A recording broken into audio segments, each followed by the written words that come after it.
днес ще правим видео на Brawl Stars с Godzilla City. И както винаги игра с безплатния бъс, който го дават от нови апдейти, той е уникален.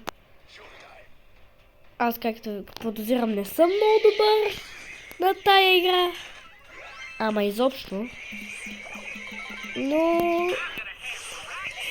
да, горе-долу става. Така че ще правим едно видео на тая игра и...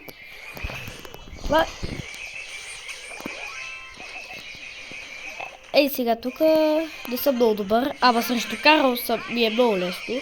Сега ще съм срещу друг. Другия бъс, трябва да го убием. В смисъл, така не трябва да го убием.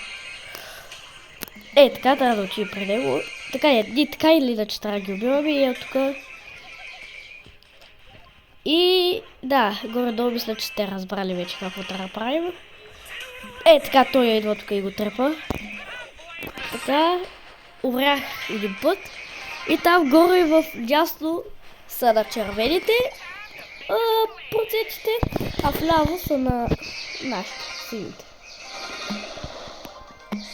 Така че, за тези, които не ми разбират как се играе в Brawl Stars, да пише в коментарите. Така не, то няма да има коментари. Но сега той започва да го... Ето, първи удар ме уби.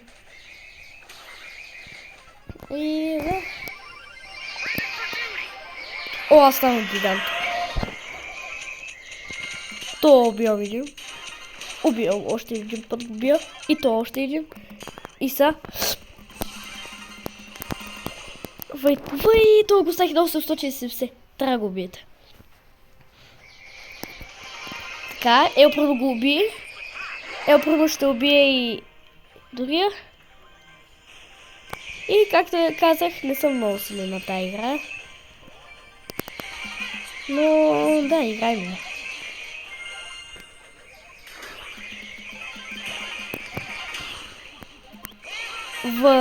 На този омегата супер пауъра на този динозавър доста силен. Че то трябва да го убия.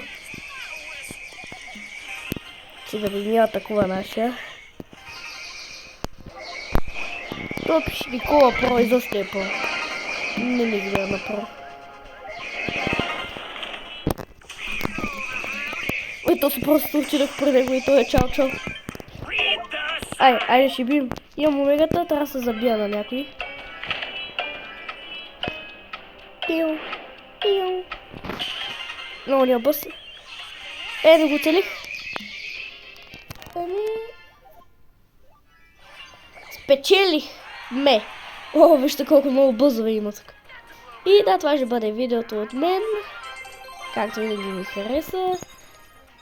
Натискам лайка, само да но то няма. И да, това беше от мен. Довиждане.